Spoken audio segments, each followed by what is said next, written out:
Hello and welcome to our latest episode of Team English Talks, and this week we are going to be talking about the subject of war poetry, specifically the war poems that appear in the Eduqas anthology that our Year 11s are getting to grips with at the moment. With me, I've got Mr. Steele. Hello. Mr. Brough. Hi.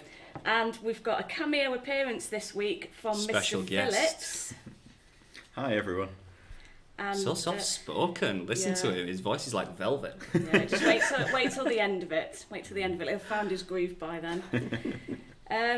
Okay then. So in traditional form. Okay. So thinking about sort of why people write poetry. We covered that last week in our nature poems.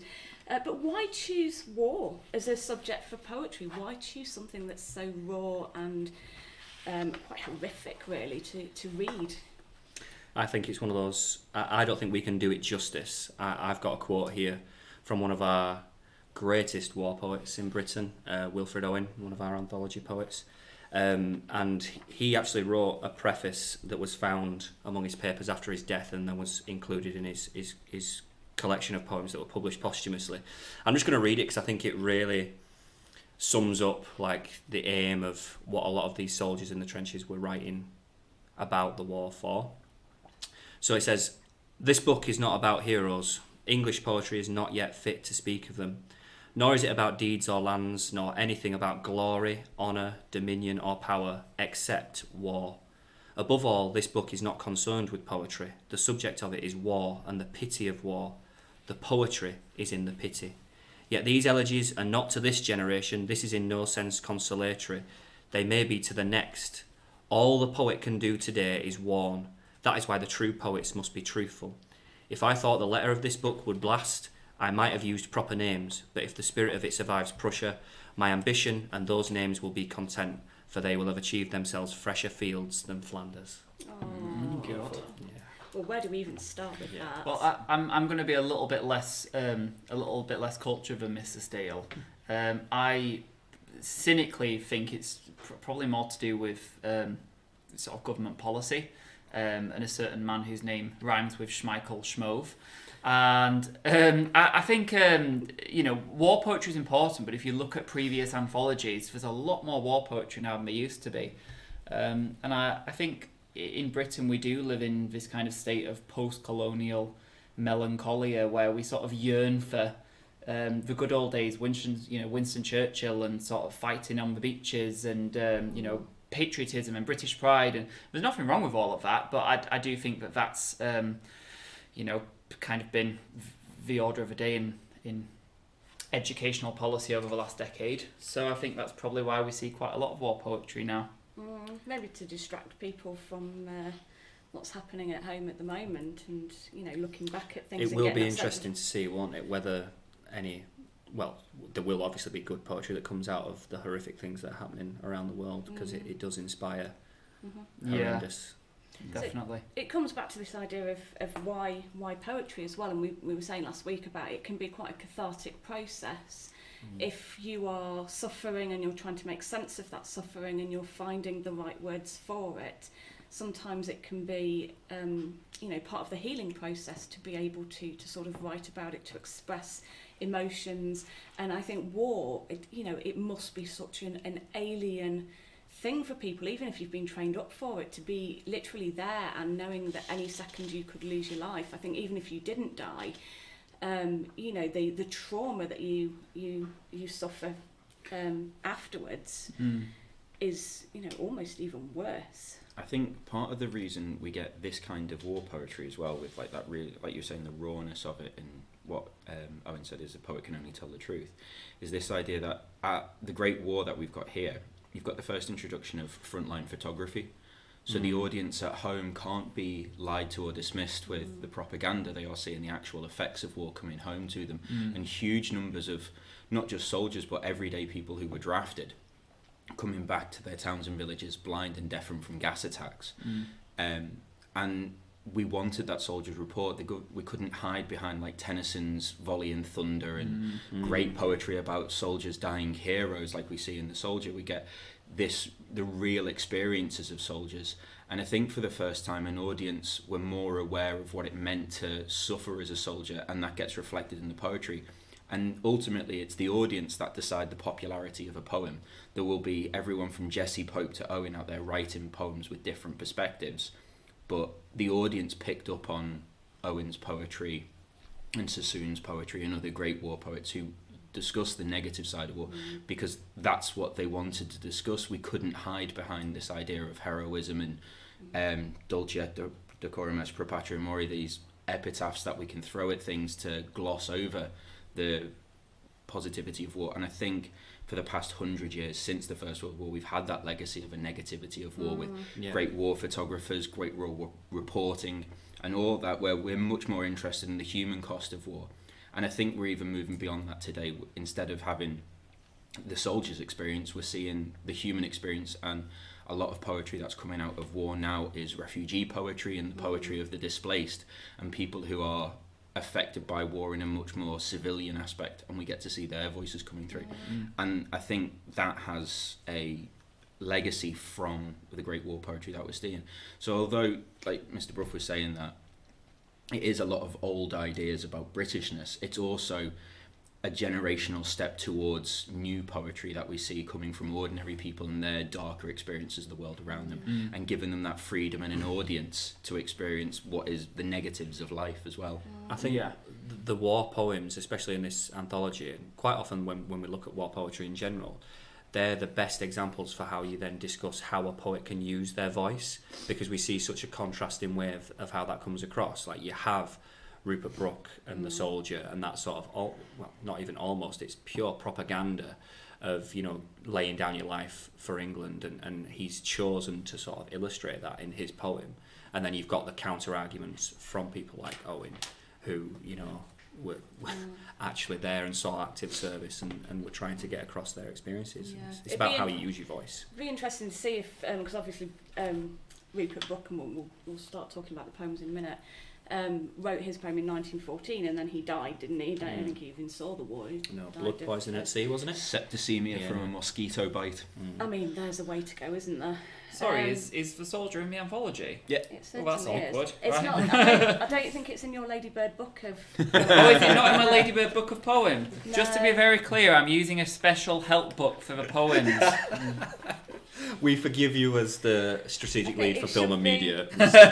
It should be one of the earlier ones, I think. Oh, that's fine. I'll Yeah, just follow your should lead. be Yeah. like the fourth one. Good. Yeah, and we're just sort of thinking that if he hadn't have died, I mean, obviously, you know, he'd probably be suffering from PTSD like a lot of them.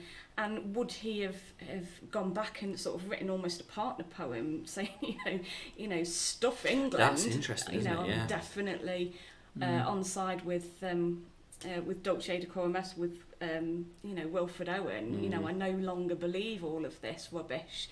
And you know, it'd be quite interesting to see what stance he would have taken, but unfortunately we can't. So, I mean, leading into that, should we tackle the soldier? Yeah, Yes, let's. Soldier, yeah. Okay. So, I've got Sonnet 43 here. That's not quite the That's same thing, is not it? a war poem. Don't you worry, that'll be next week. About the war of love. Mr. Steele, give over. No, that's not a valid choice for a war poem. No, so don't just compare ignore. Sonnet 43. Just ignore. Okay then, so the soldier, I mean, this is quite interesting because it's seen as a pro-war poem, as a patriotic poem, as a let's go to war poem, and yet the first line is, if I should die. Got complete awareness of what he's about to go and do, hasn't he, really? If I should die, fully acknowledges the possibility and probability that he was going to die in this war. Yeah. I think it's one of those things, like, we see it as a pro-war poem, and it is a pro-war poem, but it actually talks very little about war. It's more about his attitude to his death at war, isn't it? And what that represents, and what his death in war will have achieved, or in his mind will have achieved. Yeah, well, I think going back to what we were saying before, is if he was to write a sequel to this, he would, what would my death have achieved? Absolutely blooming nothing. Yeah. you know, another world war, and still nobody's learnt their lesson. So, Some corner of a Greek island where he's buried now. So yeah, where people can go forever visit England. his grave, but do you know what? That's about it. Yeah. I mean, for me, that opening bit, if I should die, it's that questioning bit, but it also always reminds me of when I was little, I went to Catholic school and we were taught a prayer for bedtime. Which is, now I lay me down to sleep. If I pray the Lord my soul to keep. If I should die before I wake, I pray the Lord my soul to take. Hush, Which- little Oh. baby, don't It's say A little, words. yeah, it's a Metallica song as well. But it is that, yeah, it's that opening. Oh, I was thinking of another song entirely. No, it's that childish prayer almost that if I'm gonna die, this is what I want to happen to my soul. And the opening of that prayer poem and the mirroring of the words just reminds me of that idea of like, it's avoiding the idea of death, but it's also this idea of, well, if I am gonna die, this is what I hope happens. Yeah. And it's almost like some sort of macabre wish fulfillment. Yeah. Maybe yeah. it's a wish that heaven is a half pipe. These late 90s, early 2000s references will not be going anywhere, Mr. You know Brown. what? These kids can use Google. Right, let's carry on. I think for me, it's what do we think of like that, the pulse in the eternal mind line? Because that sort of all evil shed away into that second stanza. I've always sort of seen this as him seeing his death in war as bringing him closer to God. I don't know what. Like, Yeah, it's that idea almost of a martyrdom in this, isn't it? Like, it's fine. Like, you read the lives of the saints in Christianity and Catholicism, and they all die really like skinned alive, fed to dogs, thrown off cliffs. Here, the idea of dying for his country becomes this idea of almost worshipful practice. yeah, So that willingness of death, because, like you say, it brings him closer to God. It gets him closer to his faith. And the risk of doing that, I mean, he missed out on it thanks to a mosquito bite, but the risk of doing that for him also brings him closer to God in some way. it's almost, it's like a mirror of the propaganda, isn't it? It's almost like we're seeing his reaction to all the propaganda that will have been fed to him in the lead up to the Great War, won't it? You know, that idea of, you know, you do this for your country, and you know, don't be that guy who's got his children in 20 years' time asking what you did in the war, and what did you do? Yeah, no, I stayed at home. It's almost like we're seeing the fact that he's read and viewed all this propaganda, and then be like, yes, you know what, I am going to do it for my country, it's going to be fantastic, and if I should die, well, I'll have done it for my country, and I'll have secured a corner of a foreign field for my country as well. It's pure optimism, isn't it? Yeah. I don't know, I kind of saw it as a little bit different, that he's trying to work through that idea of facing death, of coming face to face with death and thinking, okay then, so if I should die, you know, here's how I'm going to approach that possibility. Because one of the things that they made soldiers do, and I don't know if they still do, probably do today, is before they go off to war, is they have to write a letter to their loved ones, don't they? Yeah, they still do that. I just remember one of the heartbreaking moments that I had in northern France was being sort of stood next to a soldier's grave, and the tour guide at the time was reading out the letter that he'd written, that the soldier had written to his wife, and just sort of saying, you know, if I die, you know, don't think badly of me, you know, move on, you know, think of the it's awful. It was really poignant. So for me, I think it's got that sort of those sad undertones of a bit like last week's episode, what you're saying about To Autumn, like that approaching death and trying to work through that. Yeah, because it like, must be a really grief. scary thing to even just sort of think about. I think we do forget as well, like, we think of these guys as being around our age because it's what we think of. I know Mr. Steele's a lot younger than the rest of us, but we do tend to focus on that. Calm down, Mr. I think they'll be retired from war at my age. But they're married, they've got families, but Rupert Brooke and a lot of the others were in their early 20s, late teens. They're barely older than some of our sixth formers when they're going off, and their life really has barely begun in that sense. And I think that it just reflects sort of general changes in cultural attitudes, you know, over the centuries, you know. 115 years ago, whatever, you know, people's attitudes towards Queen and country and towards collectivism and towards our national identity were very different. We live in a very fragmented society nowadays where, you know, I think if a world war were to break out and conscription did happen again, I don't know if all these men would willingly go off to fight for England. I don't know if people would feel this way about their country necessarily. No, there was that whole thing, wasn't there, that people celebrated the outbreak of war in 1914, but when it came again in 1939, I remember speaking to my granddad, and he said, look, I'd already signed up for the war because I knew I'd be given better jobs than for when conscription came in. But he said nobody was excited about it. There wasn't a sense of sort of pride or anything. It was a sense of, oh, here we go again kind of thing. And because it was seen, the Great War was seen as the war to end all wars, and then well, as we know within Inspector Calls, it's that sort of sense of, oh look, there's another one. Has society learnt its lesson? No, it hasn't. It's an old adage, isn't it? Those who don't learn from their past are doomed to repeat it. Yeah, very much.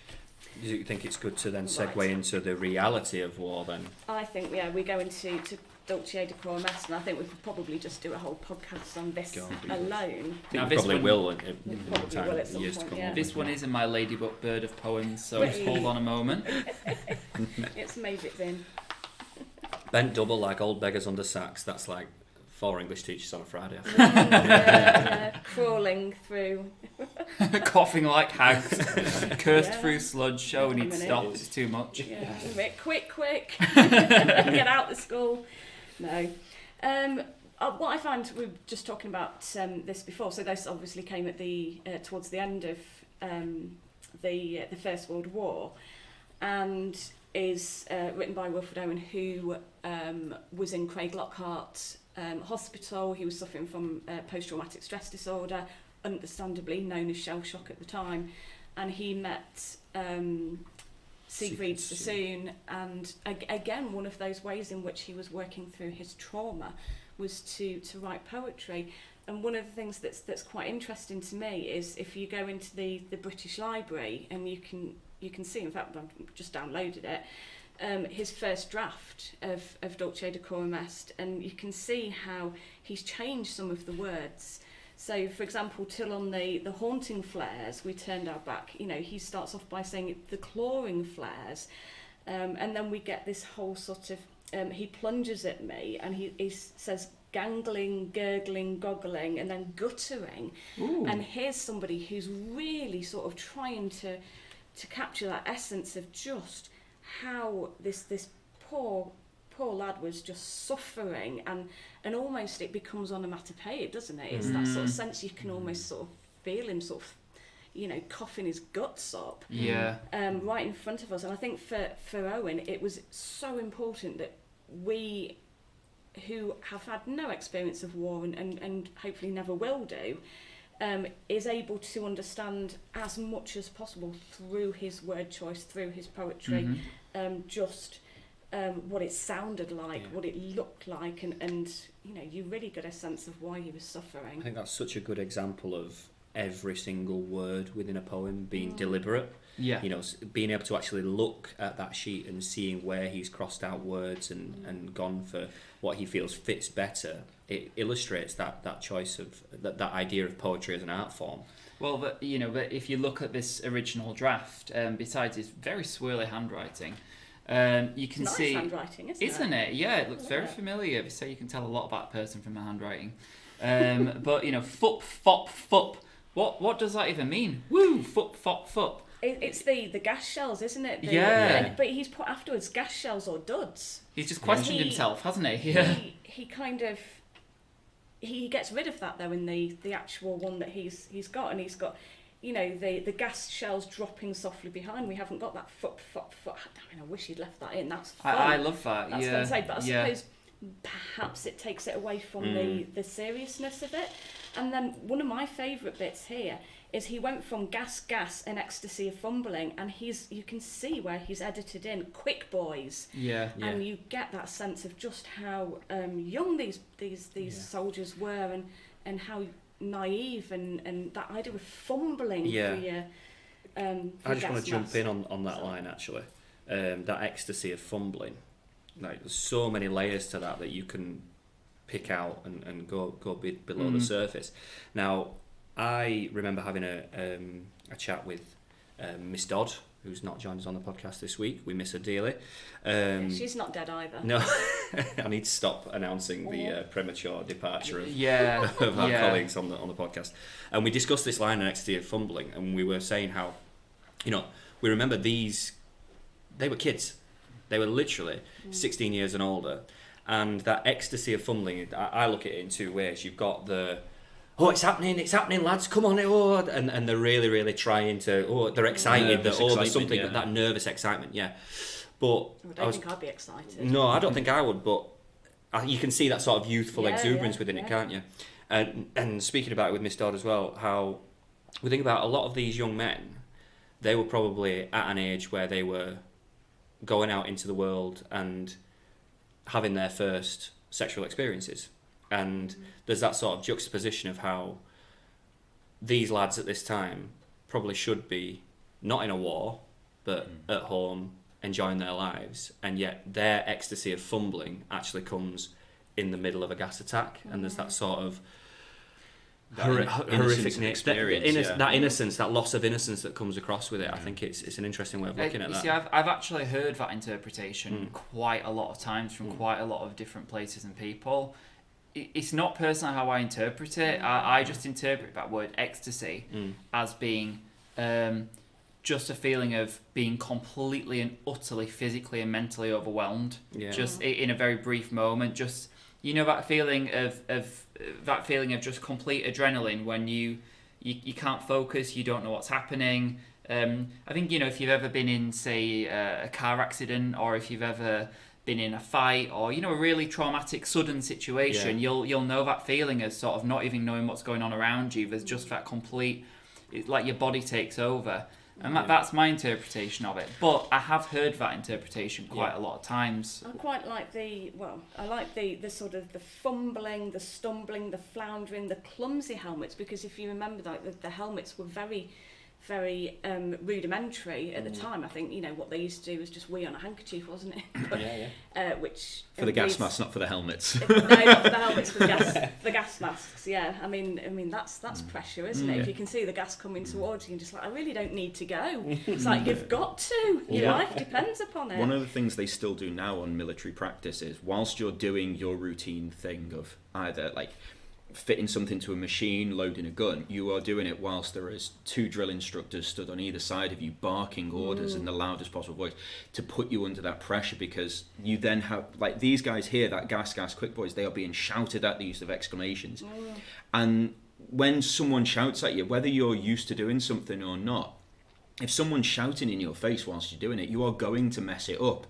And the military now practice under those conditions where you do your routine job under huge amounts of noise and pressure and smoke and shouting to get you used to being able to do that manoeuvre in any circumstance. And you can see from the fumbling and the clumsy helmets, it's all this idea of they're really not used to it, they haven't practiced enough. And it is something new and unknown to them, and they're really just trying to get it done and in knowing time. that you've got that time limit as well, that you do anything against the clock and you suddenly start messing it up, don't you? Even if you have practiced it an awful lot. But it's just that sort of, and then we get under a green sea. I saw him drowning, and that idea of the progressive verbs as well. It's not just that he drowned, that's it, it's over. It's that continuity of it as well. The helpless sight, you get that real sort of sense that in his dreams he just wants to help him, and of course you can't. There's nothing you can do, and I think that hits him as hard as anything else, because he's responsible for these young men, isn't he? I think what Owen's doing there as well is really good, in that to the audience at home, that we're now familiar with the gas attacks. We learn it from the moment we're in secondary school with the ideas of the Holocaust, and we know what the gas does to people. But this was the first time World War One's the first time it gets used in warfare, and the audience at home aren't going to be familiar with what that poisonous gas is going to do to someone and how it affects someone.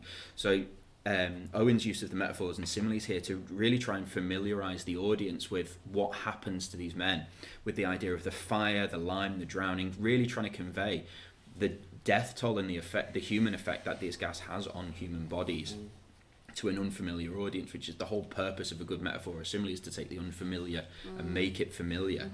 And he really tries to hammer home and explore different ways of getting that across, because you can't ignore it. Yeah, I love that direct address in the last stanza. You know how he turns directly to You. us, and it's like You. almost like he's trying to, obviously not trying to shame us because we're looking at it with 100-year-old eyes, but that idea of those people at home that would be responsible for this, like, you are responsible for this. You would not do this if you could see this man suffering like I have seen him, and you certainly would not be going around telling children that it's an honour to die for your country. And that's why I like this one, because those last couple of lines, what are they? To children ardent for some desperate glory, the old lie, dulce decorum est pro patria mori. You know, that kind of Latin final line gives it this very kind of haughty kind of sense. Almost, you know, I like it because he is criticising our sort of jingoistic, flag-waving attitude towards war, and he is saying the whole thing's just a facade, and it's actually, you know, a very grim and visceral and hideous business. And from a modern perspective as well, it's quite interesting because a lot of the computer games that, you know, kids aren't running around with toy guns anymore, but they are playing computer games, like a lot of shoot 'em up ones, and they are exciting. You know, they're shoot 'em up. So you can tell Miss Owens is down with the kids. Yeah, do they not have? Has anyone played the latest anymore? shoot 'em up? There was a thing a few years ago with a computer game that was brought out, designed by the American Army, and it was a recruitment tool where you played as a soldier, and the whole game was designed about a soldier's experience right from basic training, and it was used as a recruitment tool. Sorry, Miss Owen, I interrupted you. We're talking about shoot 'em ups. You mean they don't do Duke Nukem anymore? No, we don't. It's one of I'm my afraid we favourites. don't. No, sorry. Whatever it is that the kids are playing, The but young'uns. it gives you that false sense of security, isn't it? You know, you might lose a life, but it's literally just, you know, it's gone, and then you can reload it and you can carry on shooting or whatever it is. Yes. Stop looking at me like that, Mr. Steele. Just because I don't know any modern things. Oh my lord. You know, in media studies we teach Fortnite, Miss Owens. You should come and teach a media studies lesson. I've heard that Fortnite is a particularly violent game, is it? Not really. Oh, okay, no. maybe not then. No. I don't It has know. a PEGI rating of 12. Would you like to know all about it? Maybe in the next podcast, anyway. Yeah, war games for 12-year-olds. Where are we going? Right, can we move on to Mammoth's Wood then, and then we can come back to the sort of the modern poem actually surviving the war. Yeah. So Mammoth's Wood, I love this poem. It's one of my favourites I really like because this one. it doesn't just think about the soldiers who died. It thinks about the environment and you know, the lives of people since, and how it's affected even, you know, modern day farmers. One of the things I hadn't realised is that there are fields across northern France, which is where most of the fighting happened, where you literally can't go because there are so many unexploded mines and bombs. And there's a little truck that comes by, I think it's every 2 weeks, and picks up unexploded bombs and then sort of makes them safe. And the farmers are just always finding them. And I had heard, I think it was quite a few years ago now, that a farmer had lost both of his legs, you know, after he'd accidentally sort of gone over and, well, it exploded, the bomb. So even now people are feeling the effects of war, and I think just that sense of long-lasting effect, it's a good one. Yes, it's. I like how Owen Shears sort of injects his national identity into this one without being overtly sort of jingoistic, as Mr. Bruff would have said earlier. You know, that sort of national pride, honouring these soldiers that have died, sort of thinking that they didn't have a chance to tell their story. You know, the wasted young that he refers to, and have just now, with their unearthing, you know, being able to tell their story. Yeah. And it's like a complete, like,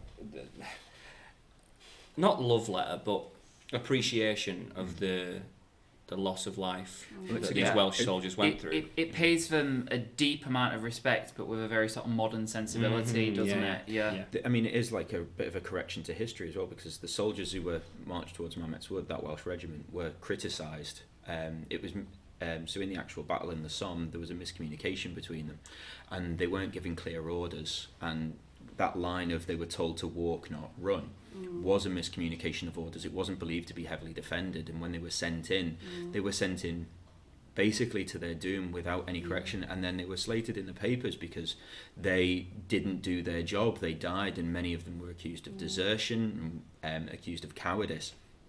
I think again it serves to sort of exonerate quite a few of these soldiers as well. You know, that criticism that you get, well, generally in the song, that criticism of the lions led by donkeys, the people who are quite happy to just sort of, you know, throw a load of working class people at machine guns, and you know, if you throw enough of them out there, at least somebody's going to get through, is the idea. You literally get that cannon fodder sense. You know, the fact that they went over singing, you know, some of them were told to take footballs over because they were convinced, they were told, lied to, they were told that there would be no danger, that all the Germans would have been killed, the machine guns would have been shot to bits, and in fact, actually, there was very little damage at all, and they were literally just going out and singing and getting shot at. So there's a real sort of sense, that idea of the absent tongues as well, and we know that the Welsh are a very sort of patriotic country anyway, and it's that sort of sense of sort of remembering and reclaiming that sense of history, that pride in those who died. Yeah, I think what I like is on line 10, you know, the idea that the earth now stands sentinel. I was going to pick that one. That reminder, the earth stands as a reminder to future generations not to do this again. This is what has happened to the earth. It kind of implies that war is a crime against nature, doesn't it? And you know, the earth standing sentinel, the earth standing guard. You know, it's kind of it sort of evokes this idea of the earth judging humanity or being ashamed of humanity, or I'm trying to think of a way to phrase it, but basically sort of, you know, what war just being a crime against nature, basically. Because a lot of the fighting happened on like farmers' fields and things. I remember watching years and years ago the film Cromwell about the British Civil War, and one of the battles was about to take place, and there were a load of sheep around, and all I remember thinking is, and somebody going to warn the sheep? Is somebody going to, like, you know, help them to get out of the way or whatever? So I like the fact that this sort of it does mourn the death of these men, but also if you ever go over to northern France, do any of the battlefield tours, you still see the scars. You see the massive craters where bombs were dropped. You know, the landscape is really, really telling, and it's going to take many years for it to heal over. I think we need to discuss that for a brief moment. A lot of animals are killed in war. And if you want to buy a purple poppy, as well as a red poppy, then get yourself a purple poppy. Or just a purple poppy if that's your vibe, you know, no judgment from me. I think it's just saying they all died together. That was the thing. And a lot of animals were used as sort of comfort to soldiers. Yeah. I mean, for me, I'd be protecting my little doggy. I would, and all the cats and all the other... I don't know what animals are on a battlefield, but, you know, I imagine there were some cats there. Horses and pigeons mainly. Yeah, well, yeah. Don't get me started on war horse. Saying about the scars in the landscape, where I grew up, obviously Liverpool was really heavily bombed during the Second World War, and a lot of you get the train from my parents' house over to Liverpool, and you go through some fields, and there's great big lakes in all the fields. And I remember as a kid being told that the reason all those lakes are there is that's where bombs were dropped. And the lakes are just, because it's dropped on marshland, so it's blown a huge hole and they get filled with water. And now they're like paddling pools for horses and things like that, but you can see like the bomb damage around where I live. Like the bricks in the backs of my parents' house, the building across the street was blown up, and the bricks in the back of the house were disturbed from the bomb. And you can see where the bricks in the back wall and the back building of the house dip down and back up from the shockwave of the bombs in the ground. And we walk past a lot of, like, I think what's really interesting with this poem is the way that things get worked to the surface like a foreign body. Like the things come to the surface. We walk past war damage all the time, and most of the time we pay very little attention to it, or we don't notice it for what it is. And here it makes it more explicit that the damage that we might be familiar with. If you go into the middle of Bradford or into Leeds, you'll see bomb damage. If you go to London, there's shrapnel damage And on statues. there's been a couple of scares as well, hasn't there? Quite recently. Yeah, last year there was years, one at Holy Trinity. Yeah, where it's parts of Idle. Yeah, Holy Trinity Church. Oh, was that it? Yeah, Sorry. We're closed down because they'd found sort of undetonated bombs. So it's still that sort of lasting effect. Appley Bridge about 2 months ago, Yes, it unexploded bomb. Yeah. So talking about the lasting effects of war, then. So let's come back to Simon Armitage. I've had such a good segue on all of these this week. Giving a voice to not those who died, but those who survived. And this poem here, The Manhunt, is part of a wider collection called The Not Dead. Mm-hmm. And I just love the way that Armitage gives that sort of that voice and saying, you know, hello, we're still here. You know, we might have made it physically out of war, but mentally, you know, a lot of us are still replaying it. We're still revisiting it, and it has a huge impact on not just our lives, but those of the ones around us. So I love the choice of title for that collection. Just how simple it is, you know, They're Not Dead, and how it makes you sort of ponder that question of, please don't ever say to some of these guys that they're lucky to come back over. To be alive, you know? it's like we're not alive, we are just not dead. Yeah, we're just not dead. Yeah, it's so powerful, and the whole collection and the documentary, if you ever get a chance to watch it, is incredibly powerful. Haunting, isn't it? Haunting is a great word for it, Mr. Phillips. Yeah, I just think this one as well. Make sure Simon Armitage is not the soldier who is injured. Remember that, okay? When we're talking about poetic intentions, Simon Armitage is giving a voice to those people who have been affected by war. And in the case of the Manhunt, it's not just Eddie Beddoes, the man who was injured. It is his wife who suffered alongside him, and their relationship, and how she suffered whilst trying to mend him and search for the man that he once was. So just be really aware of the writer and the writer's intention there. It's not like Wilfred Owen or Rupert Brooke. They're not writing from experience. He's given a voice to people who have experienced this. What I really like about this one is that the title is true to the poem. It doesn't. Simon Armitage doesn't attempt at any point to get us into the mind of the injured soldier. The whole poem is just an externalization of his trauma. The whole poem is very physical. It's very visceral. We never get an insight into his mind at any point. And obviously I think it might be remiss for Simon Armitage to try and give us an insight into his mind, because how could you? I think you get a hint, don't you? The sweating unexploded mind. But very deep in his mind. But that's very much from her perspective, isn't it? Yeah. She sees it as a mind that's buried in his mind, because she's experienced that idea of having to tiptoe around him and knowing what would happen when he blows up. I mean, as you know, I'm close with somebody who was in the Afghanistan and Iraq wars, and it doesn't matter how close you are with somebody, the stories of war, they just come out in little dribs and drabs very now and again, but it's stuff that these people cannot talk about. They can't utter it. They've seen things that are they've done things that are unutterable in civilized society. And obviously, the physical signs to most people are the only signs of that. Going back to that documentary as well, hearing Eddie speak about his experiences in Bosnia, it gives this poem so much more weight. I think that some of these poems, you don't need a huge amount of context to get the poem, but I think this poem really benefits from that contextual understanding. Like, the more you know about the family involved in this, the clearer this poem becomes for you, and the more lived it becomes. Whereas I think we often have a thing of reading, because we read so much fiction, that what we read we tend to fictionalize in our head as just being a made-up story, something for some sort of entertainment. Whereas when you see the video of him talking about it and his wife talking about their experiences together in the creation of this poem, it really does bring it home that this is a real experience. Yes, Armitage is writing from a character's perspective, but these characters are based on real people, pulling from real life experiences. And I like the fact that he gives Laura a voice as well.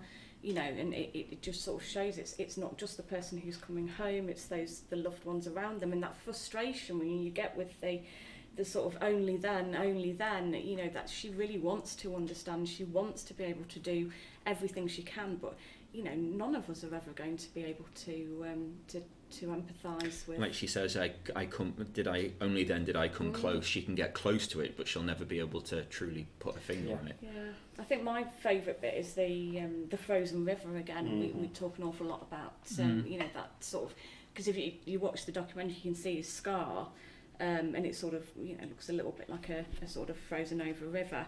But again, the idea of rivers should be flowing free, you know, that idea that his grief should have passed by now, it should have gone, and yet it can't. It's there with him, it's become a part of him, physically and emotionally as well. I think that line as well, you know, the scan, the fetus of metal, you know, it almost gives this impression that he has to carry this whether he likes it or not, you know, you know, it's about a bullet, isn't it? But it's about sort of weight of his experiences, and they're part of him now, and he can't, you know, he has to carry them everywhere with him. And that word fetus as well. Fetus, you know, the fact that it is uncomfortable. Ultimately, it is. as life-changing as conceiving a child would be. Yeah. It's also that bit as well. I think this, because the whole situation was before they had kids, and that first, like, as a young married couple, one of the things you might look forward to is your first scan of looking forward to a pregnancy. But here it's the couple's reversed, and the first scan they get isn't of Laura looking for a child, it's of Eddie's wounds and shrapnel. And it's going to taint, like, how much would that memory then taint going for the actual scan when they were expecting their first child? It then carries more weight when you again hear Laura talking in that documentary about how much worse things got after the birth of their first child, and hearing and then just even imagining the things that must have been going on in that household, like dealing with that PTSD. It's such a powerful poem. I don't think it's quite my favourite in the anthology, but it is definitely a close second if it's not. I absolutely adore this one. I do think it's the one that a lot of my students over the past few years have connected with the most, because it seems so much more real to them, and it seems so much more alive than some of the other poems. I think with it being a modern poem and then being able to see the documentary as well, it's, you know, they can sort of connect with it, whereas I think, you know, as much as you might watch documentaries or footage from the First World War, it does seem a long time ago, and it's very sort of alien, isn't it? So yeah, maybe it's why they sort of resonate a little bit more with that one. Right, any top tips for stretch and challenge? I think just a lot. I think what we've done this week is we've woven a lot of that in throughout, haven't we? Just that constant awareness of the writer and unpicking that language, and the deliberate choice of language and things like that. And a lot of things that I think that we said last week on the Nature Poems podcast apply to the war poems. Just making sure that you're making purposeful comments, and making sure that you're making purposeful comparisons as well. You know, we talked about 4 core war poems today, but try and be really sort of considerate when select. If a war poem was to come up, try and be really considerate in the one that you select, because don't just pick one because it's also about war. Think about the nuances between them and which ones really truly match up. And I think Miss Dales mentioned last week as well that, you know, it might have been you, Miss Owens, I'm not sure. You don't wait for it to come up to then start planning these essays. You can plan these essays as revision. Think about the ones that might come up and pick and choose and look for those nuanced matching of quotations.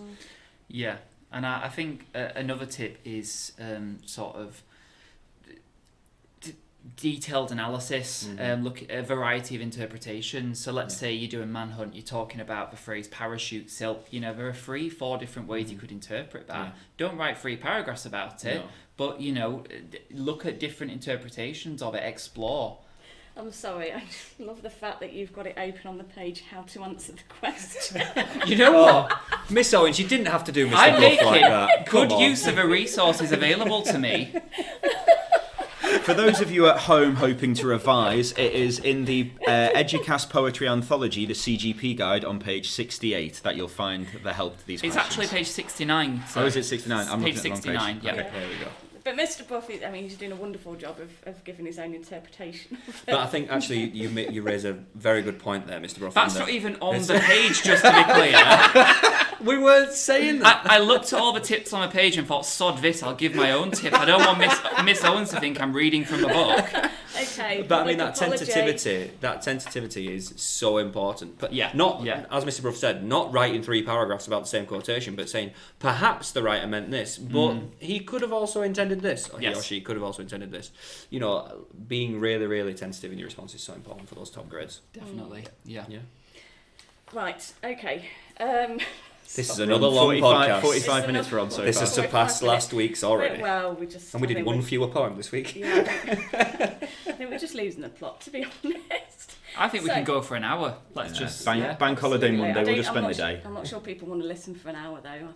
I think they do. we've got to keep our audience in mind. So, word of the week then is brabble.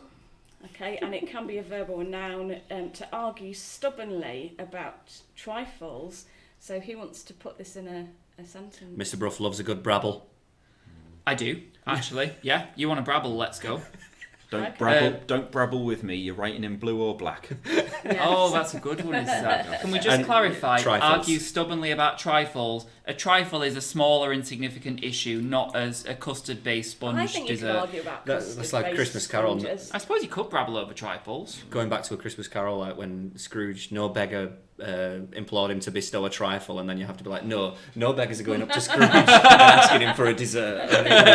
Please may I have a trifle, and please maybe strawberry jam this time. Did you put jam in a trifle? No, it's jelly, isn't it? Jelly, whatever. It's been a long week. Anyway, on that rather lame note, next week, love poetry. Yeah. Oh, yes, It's lovely. fantastic. Okay, right. Thank you very much for listening, and thank you to those people taking part as well, as always. And It's been a great podcast this week. I've managed to avoid calling anyone a war criminal and not Up insulting until Mr. now. Bruff, even though he's here. It's been until now. fantastic. okay, have a lovely weekend. Thank you very much. Bye.